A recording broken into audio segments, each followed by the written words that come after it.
Pour la première partie de votre émission qui vous ressemble et ressemble à travers son contenu, le MAC12 reçoit en plateau M. Yam Dessiz pour parler de la pisciculture, plus précisément de la pisciculture intégrée. Bonjour à tous et bienvenue.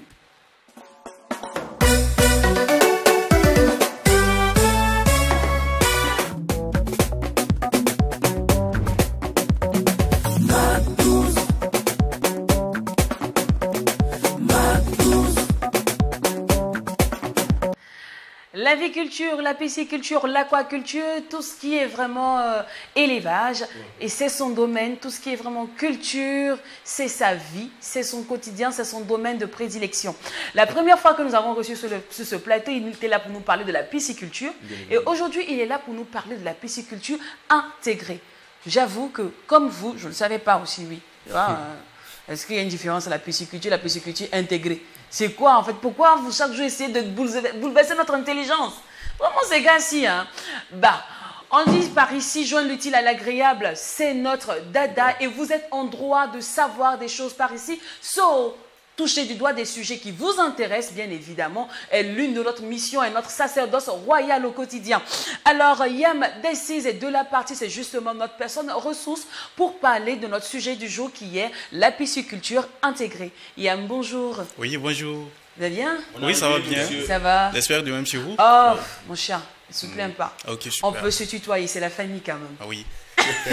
Alors, Yam, aujourd'hui, on ne parle pas de la pisciculture, mais de la pisciculture intégrée. Oui, la pisciculture intégrée. Comme vous le dites, il y a une différence, un tout petit peu entre la pisciculture et la pisciculture intégrée. Normalement, dans sa définition la plus simple, la pisciculture, c'est tout simplement l'élevage des poissons. Maintenant, quand on parle de la pisciculture intégrée, c'est une manière d'associer, fusionner la pisciculture qui est l'élevage des poissons à d'autres types d'élevage et à d'autres types de cultures. On peut parler de l'agriculture. Donc en ce moment, vous ne faites plus uniquement de ce qu'on appelle la pisciculture, mais vous faites en ce moment de la pisciculture qui est associée par exemple à l'élevage des volailles qui est l'aviculture ou par exemple avec la porciculture, la maraîchiculture. Donc tout un système intégré, en gros une ferme intégrée qui vous permet de bien pratiquer ça et avoir une rentabilité. Bon, je dirais, du moment où il est à la bonne pratique, il y aura sans doute une très bonne rentabilité. D'accord, on va aller tout doucement. Là, tu es allé très vite. Oui, parce que ça, la massiculture, j'ai cru entendre la massiculture qui ne veut pas là-bas. Non, un peu de ça, vous dites la pisciculture intégrée, une manière d'associer. Vous voyez, de fusionner. Quand en ce moment vous faites plusieurs choses à la fois, vous ne faites plus uniquement que de la pisciculture. Vous associez un peu de tout. Voilà, on peut parler de la pisciculture associée à l'aviculture qui est l'élevage des volailles, à la maraîchiculture, en gros l'agriculture. Vous voyez un peu l'idée. Voilà. Donc là vous élevez les poissons. Normalement quand on élève les poissons uniquement, et le milieu de vie des poissons, c'est l'eau. Et quand les poissons sont régulièrement dans l'eau, l'eau commence à salir et ça crée de l'ammoniac. Et à un certain moment, il faut vider l'eau. Sauf que si vous videz l'eau, à moins que vous allez verser ça dans la nature, qui va couler, aller à quelque part. Donc, en ce moment, l'idée vient en ce moment de faire ce qu'on appelle associer ça, par exemple, avec la maraîchiculture, où vous allez faire la culture peut-être de la tomate, de l'aubergine, où vous allez utiliser l'eau des poissons, qui est d'ailleurs très riche, comme de l'engrais bio, et vous allez arroser ça en ce moment, voilà. Vous voyez un peu ce que ça donne. Ah, ok, donc c'est tout ce processus-là qu'on appelle la pisciculture intégrée. Voilà. Donc, attends, on va faire simple, le Mac 12 heures. C'est-à-dire que tu as ton petit marigot, mais tu as ton aquarium où tu élèves tes poissons. Un peu ça. Maintenant, à côté de ça, tu fais un petit champ. Ah, exactement. Voilà. C'est ce que tu fais, tu nous envoies loin comme ça. Donc tu fais un petit champ de tomates ou d'oignons. Maintenant l'eau de poisson là, tu prends pour venir arroser la terre de tomates et oignons. C'est ingénieux, c'est bien ça. En fait, et ça permet de garder l'équilibre de l'écosystème. Exactement. Ça permet de, tu vois, garder l'équilibre de l'écosystème. Oui, la fertilité du sol. Du sol, exactement. Ouais. Parce que après, je pense que ces plantes-là également peuvent servir également à nourrir encore les poissons. Oui, effectivement, en ce moment, il y a en fait la pisciculture intégrée. On peut parler en ce moment de l'aquaponie, puisqu'en ce moment, vous allez faire quoi? je peux parler d'aquarium ou des bassins ou des polytanks, de toutes les façons, un milieu artificiel créé par vous. Et vous avez des poissons là-bas, à quelque part, vous avez des plantes. Ça peut être des légumes, plusieurs types de légumes ou de plantes comme ça, qui sont placés dans des pots ou dans des cubes comme ça. Et en bas, les pots ou les cubes laissent l'eau descendre avec une canalisation où vous allez cueillir l'eau. Et en ce moment, l'eau sera transférée directement dans le bassin ou dans le milieu où vivent les poissons. Et en ce moment, l'eau devient riche parce qu'en ce moment, l'eau va contenir ce qu'on appelle les algues, les zooplanctons, les phytoplanctons, qui est d'ailleurs très riche pour les poissons. Et du moment où l'eau commence à devenir sale, en ce moment, on parle de circuits fermés. Voilà. Et l'eau, à partir de ce moment, l'eau va quitter là où il y a les poissons et va revenir au niveau des plantes. Et c'est un système qui est recyclé comme ça. Comme on aime le dire, vous ne perdez rien, quoi. D'accord. Pour ce système-là, il faut quoi comme outil? Qu'est-ce qu'on a besoin? Ce dont on a besoin, en fait, pour pouvoir mettre ce système-là sur pied. La pisciculture intégrée. Vous savez, il y a les poissons. Et les poissons ont un milieu de vie.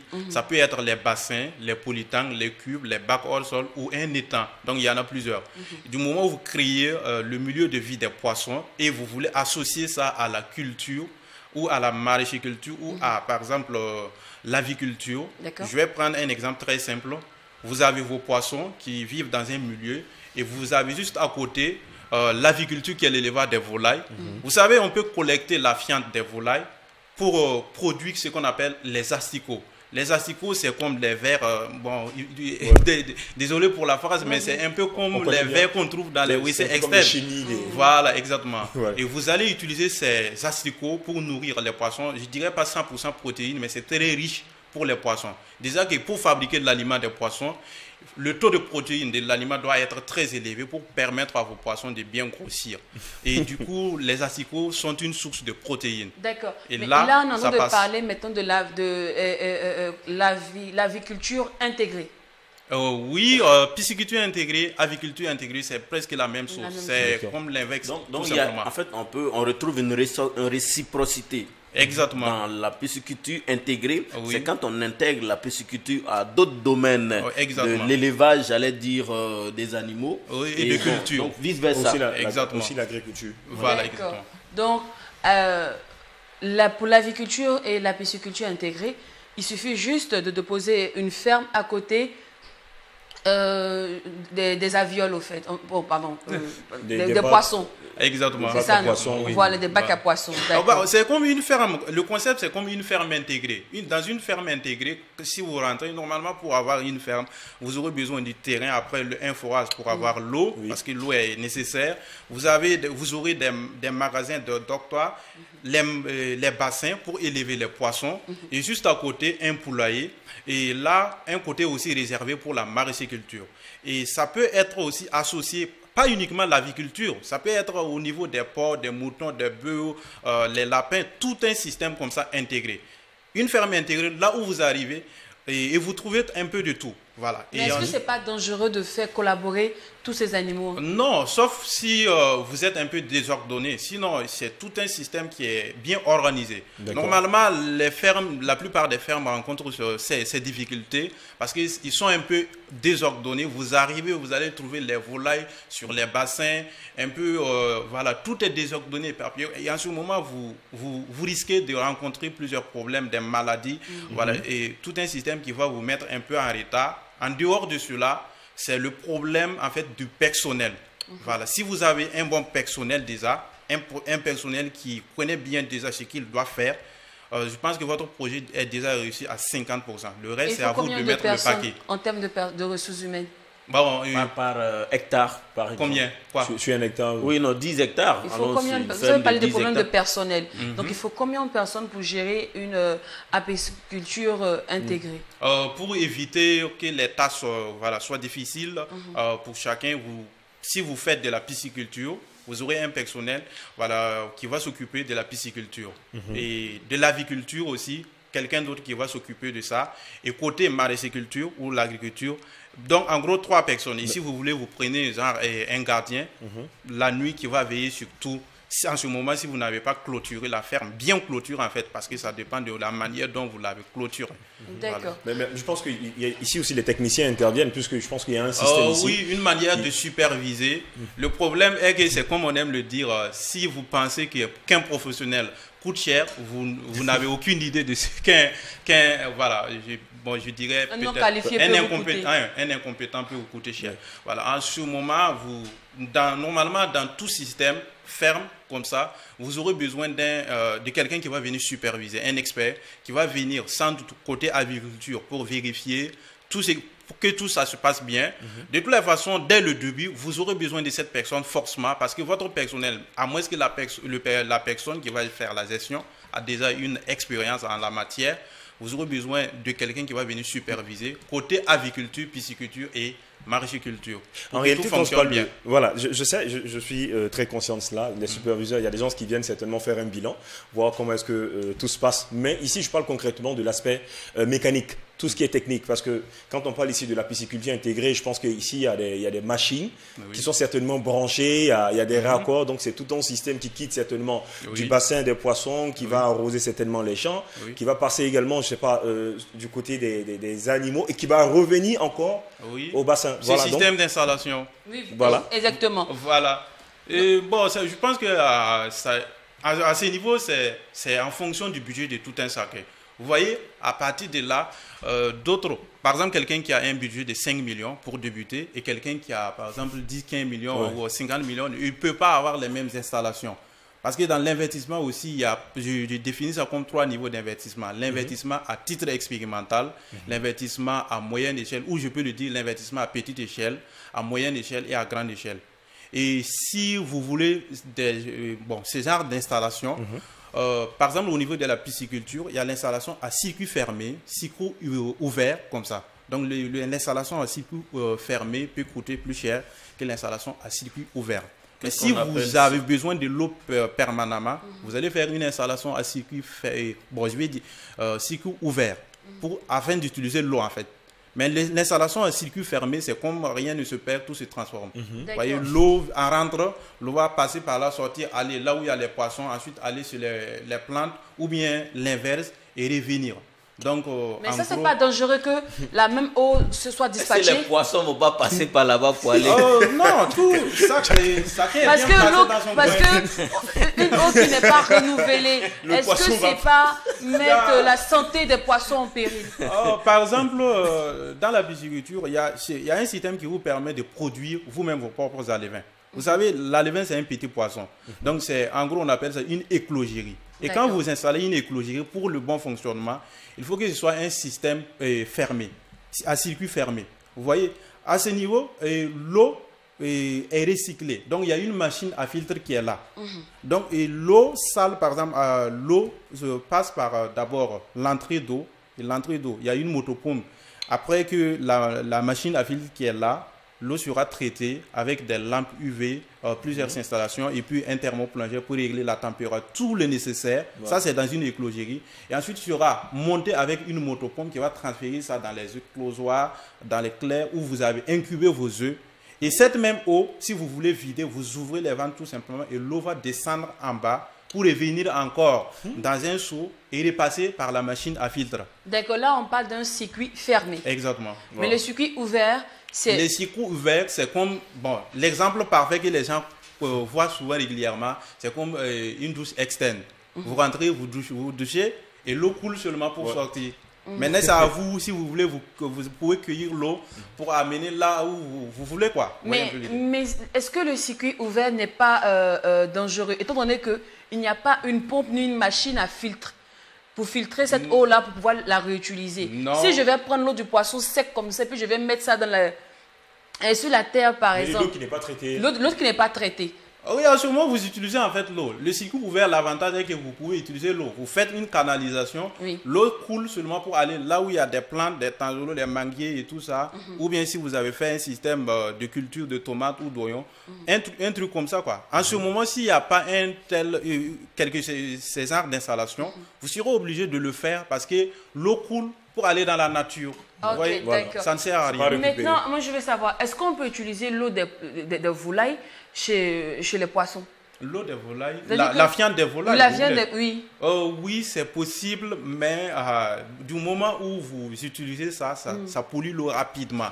À moins que vous allez faire une installation qui vous allez recycler l'eau quotidiennement. C'est complexe. Ce n'est pas trop compliqué comme ça. Vous savez, toute chose est difficile. Hein. Mais si vous êtes dans la réalité, si vous êtes dedans seulement... La fiente des poulets, comment on la récupère en fait? Explique-moi un peu ce petit processus. Il y a deux processus qu'on peut utiliser. D'accord. Vous pouvez, par exemple, si vous avez un étang c'est un lac artificiel.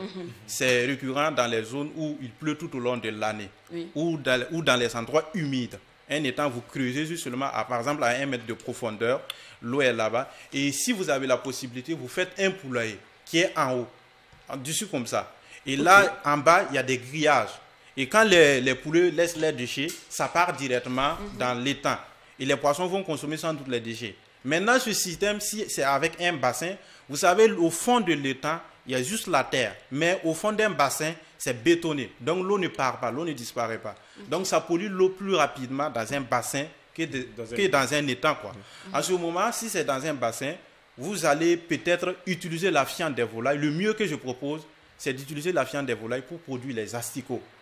Voilà. Et là, vous allez chercher les asticots et nourrir vos poissons. Chose qui est très d'ailleurs bien pour les poissons. Les dépenses qu'on fait, la plus grosse dépense dans la pisciculture, c'est l'alimentation. Pas que seulement dans la pisciculture, dans l'aviculture, c'est l'alimentation, c'est l'aliment. Donc, ça peut occuper 60% des charges. D'accord. Mais est-ce qu'on peut faire un système contraire? C'est-à-dire qu'utiliser, par exemple, les déchets des poissons et qu'on sort donner ça aux poulets? Non, à ce niveau. On ne peut pas faire ça. Non, les volailles ont leur aliment et les poissons ont leur aliment, sauf qu'on peut utiliser la fiente des volailles pour nourrir les poissons, mais dans des conditions qui ont été bien installées. Ne sous-entendez pas disant que voilà, on peut utiliser la fiente des volailles. Ah, moi, c'est ce que vous avez un petit système à la maison. Vos poissons non, tu vois, c'est ce que moi je capte. Moi, tu m'as dit que. Moi, voilà comment moi je vois mon circuit actuellement. Oui. Moi, je venais de parler là, moi j'ai déjà commencé à faire mes projets. Je vais acheter mon terrain quelque part là. Oui, ou bien je fais un contrat de bail. Je fais la pisciculture d'un côté, je fais la volaille, pardon, c'est là dans l'aviculture d'un côté. Et puis j'ai mon petit champ de tomates que j'ai. Je prends l'eau des poissons, j'arrose et la terre. Je prends la fiente du poulet, je viens donner ça aux poissons, sec. J'ai pas besoin de trucs. C'est possible, mais l'installation, si ce n'est pas bien installé, l'eau va se polluer vite. Dès que vous mettez la fiente des volailles est très toxique. C'est du fumier et c'est très toxique. Maintenant, si l'installation n'est pas bien installée, ou l'eau est recyclée régulièrement, voilà, l'eau va se polluer, va créer de l'ammoniac très toxique pour les poissons, ils vont mourir. Donc c'est pourquoi, si le système n'est pas bien installé, je suggère que vous utilisez la fiente des volailles, ou par exemple la drèche, ou plusieurs autres choses comme ça. Voilà, il y a plusieurs manières de produire les asticots avec les mousses soldats ou les mousses que nous voyons souvent comme ça. Et produire les asticots, chercher les asticots et nourrir les poissons. Vous utilisez l'eau des poissons pour faire votre maraîchiculture, chose que vous n'aurez plus besoin de l'engrais souvent, à moins que c'est très obligatoire à ce niveau. Et là, le système est bien installé. D'accord. Voilà. Depuis, on ne parle que de la volaille. Est-ce qu'on peut utiliser ça avec... Comment on les appelle? La porciculture. La porciculture, les porcs, les lapins. Oui. Déjà que l'urine des lapins est très riche. Maintenant, on peut utiliser, par exemple, vous voyez... Ils sont... ouais, vous n'êtes pas au courant, l'urine des lapins est très riche. C'est très... C'est la même fille sur ton habit. Tu laves la vie. Il faut dire c'est riche que ça sent. Parfois, Rouna n'a rien fait. Voilà. Donc, on prend juste seulement l'exemple sur les volailles, les poulets. Sinon, c'est possible avec les porcs, c'est possible avec les lapins, c'est possible avec les moutons. Et là aussi, ça a besoin de traitement aussi comme les volailles. Exactement. Le mieux est que vous installez juste seulement, si vous voulez utiliser la fiente des animaux, les déchets des animaux pour alimenter vos poissons.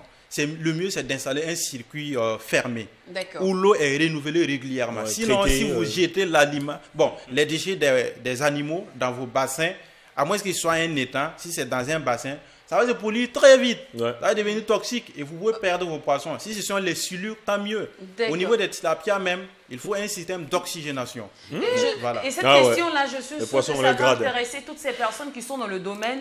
Justement, c'est est-ce qu'il y a des bons techniciens et est-ce qu'on les retrouve facilement? Surtout, comment reconnaître un bon technicien pour installer vraiment notre système mécanique? Parce que ça, je sais que ce projet-là va intéresser toutes ces personnes qui veulent se lancer, qui ont un grand terrain, très vaste et qui n'est pas exploité. Je te sens même très intéressé. Exactement, mais comment reconnaître le bon technicien, quelqu'un qui peut m'installer un bon mécanisme? C'est-à-dire que dès que à quel moment je sais que lui, il est en train de faire quelque chose de bon. Il y a qui dit, vous ne faites pas les poissons là vont sortir. C'est vrai. Imagine, surtout les porcs lentilles, ils mangent tout et n'importe quoi. Avant, la légende disait que les porcs même mangeaient les bébés. Mais c'est l'animal qui sait pourquoi il vit. C'est pour ça qu'on dit le porc, c'est pourquoi il vit. Tout est un système d'organisation. Avant de répondre à votre question, je vais vous dire que dans la pisciculture, il y a plusieurs chaînes de production.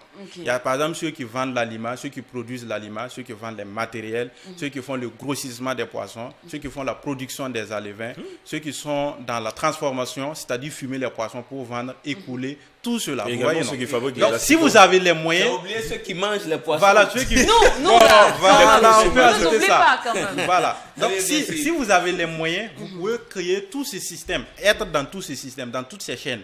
Dans le cas contraire, par exemple, si vous avez un budget de 500 000 francs, si vous voulez, si vous êtes passionné de la pisciculture, juste aller acheter un fumoir qui tourne autour de 400 000 francs avec quelques matériels, vous achetez des silures ou des tilapias, vous fumez et vous allez vendre. Ça, vous êtes dans le circuit de la pisciculture. Vous avez juste un petit budget. Maintenant, quant à votre question, je vais reprendre la phrase. Si vous pensez qu'un professionnel coûte cher, vous n'avez aucune idée en fait de ce qu'un... ce que je disais, c'est quoi? Si on pense qu'un technicien coûte cher. Voilà. Si vous pensez qu'un professionnel coûte cher, vous n'avez aucune idée de ce qu'un incompétent est. Il faut combien de, il faut combien d'années de formation pour être compétent? Au niveau des techniciens, il y a des formations, par exemple, de courte durée, des formations à moyenne durée ou à longue durée. Vous voyez un peu l'idée. Donc, il y a des formations qu'on peut dire, des formations groupées, des formations privées.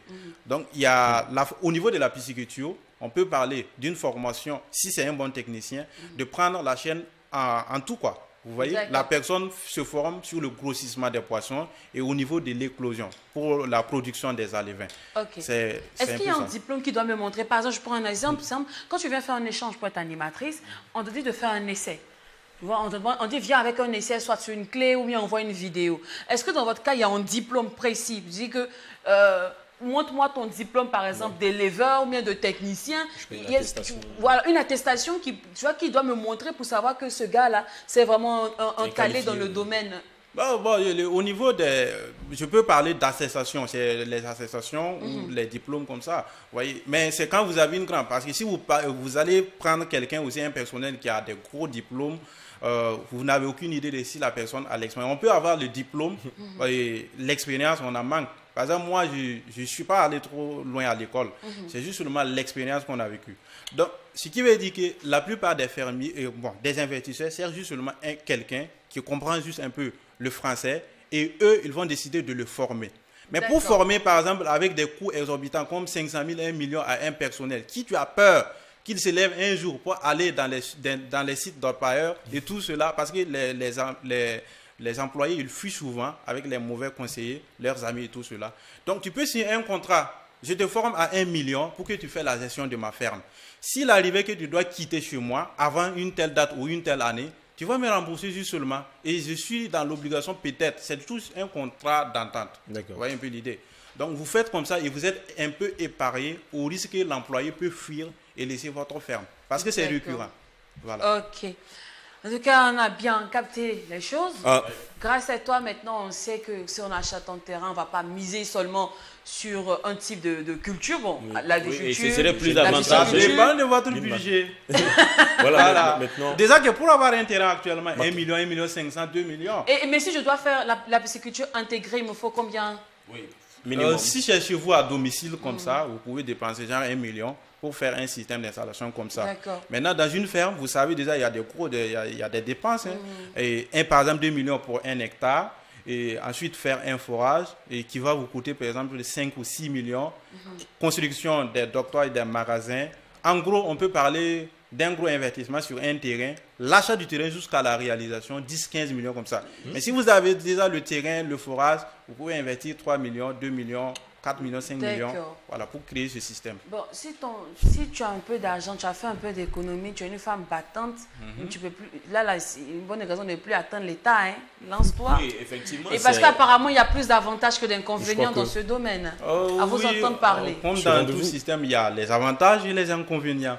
Juste seulement que il faut se dire que je peux verser 15 millions et tout perdre le même jour. Non. Il faut se dire aussi que certaines personnes le font par passion. Vous voyez, non? Tu le fais par passion. On ne se lève pas, genre, j'ai 500 000 francs, j'ai entendu que la pisciculture, elle est rentable, c'est une activité. Il y a des gens qui considèrent que la pisciculture, elle est facile. Non seulement la pisciculture, c'est une passion, parce que je dirais que sur 100 personnes, presque les 99 aiment regarder les poissons, les aquariums et tout cela. Vous voyez, non? Donc, c'est déjà une passion. Donc, quand tu te lances, mais si tu te dis, j'ai juste seulement, tu économises et tu n'as que, par exemple, 500 000 francs et tu te dis, je vais investir tous les 500 000 francs dans ça et ce n'est pas une passion pour toi, tu veux juste seulement espérer avoir 50 000 francs de bénéfices par mois. Je suis désolé en ce moment, mais au cas où tu rencontres des difficultés, tu vas dire, la chance ne t'a pas souri ou comme on aime dire que même si aucun nom n'ici me colore. Donc première qualité requise pour s'investir dans cet univers, il faut avoir la patience, il faut avoir la passion. Oui, exactement. Donc comme dans toute activité à peu près. Mais concrètement, tu as donné tout à l'heure les détails en ce qui concerne les investissements et tout ça, mais si j'investis 10 millions dans ce projet, en combien de mois, si tout est bien géré, si tout roule comme sur des roulettes, je peux commencer à rentabiliser à partir de combien de mois, ou encore je peux commencer à gagner, ou encore je gagne combien? Déjà, je peux me fixer un salaire de combien? Exemple. À ce niveau, vous savez, il y a les principales races de poissons qu'on élève ici, les silures et les tilapias. Les silures, on les élève facilement parce qu'eux résistent beaucoup plus. Au niveau des tilapias, c'est juste que ça peut être facile, mais eux prennent souvent du temps pour grossir. Souvent, on peut mettre 5 à 6 mois, voire même 7 ans pour atteindre le poids moyen de 500 grammes. Sauf que le silure, en 4-5 mois, vous avez des silures de 1 kg même souvent. On va élever et vous pouvez la fumer. Donc, si vous faites ça, c'est-à-dire le premier cycle, au niveau des silures, vous pouvez récupérer déjà votre investissement. Mais ça dépend du nombre de poissons. Si on a un bassin... La pierre là, ça dure là-bas. Oui, mais bon, les gens se flattent souvent que voilà, j'ai des bonnes sources, des sources brésiliennes, des sources qui grossissent vite. Et quand tu prends ces sources, c'est tout ce que je suis en train de dire. Toujours se fier avec des gens, des experts, des gens qui peuvent en fait évaluer et vous donner des bons résultats. Maintenant, si vous pensez que... Donc, là, 10 millions à partir de 6 mois, je peux commencer à rentabiliser. Le premier cycle en gros. Premier cycle, c'est combien de mois? 6 mois. Le premier cycle sur les silures, on peut estimer ça à 5 mois. D'accord. Et au niveau des tilapias, on peut estimer ça à 6 mois. Donc, si j'investis 10 millions, je peux commencer à me fixer un salaire de 500 000 par mois? Vous voyez, c'est un système de vente. Si on a une tonne de poissons, au niveau des tilapias... En fonction de la quantité, en fait. Voilà, donc le kilo, ça se vend à 2000 francs ou 2250 francs. Ça dépend si tu veux vendre en gros ou en détail. Donc 2000 francs, j'estime ça à 2000 francs le kilo.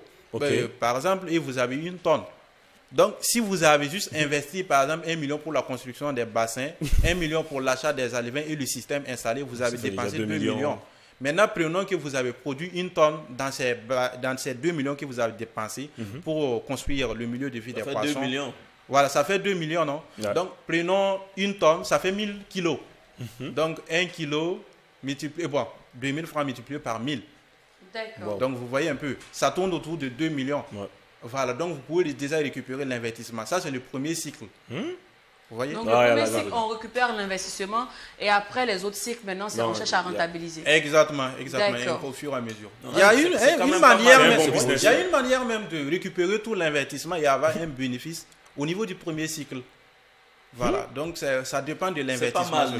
C'est pas mal. Vraiment, tu n'as pas tort de vouloir faire la pisciculture. C'est rentable. Intégré. Merci à Yema Destiz pour ce cours pédagogique sur la pisciculture intégrée qui a viré aussi sur le mécanisme et aussi l'aviculture intégrée. Merci une fois de plus d'être passé sur ce plateau et de toujours faire l'amitié de répondre à notre invitation. Merci beaucoup.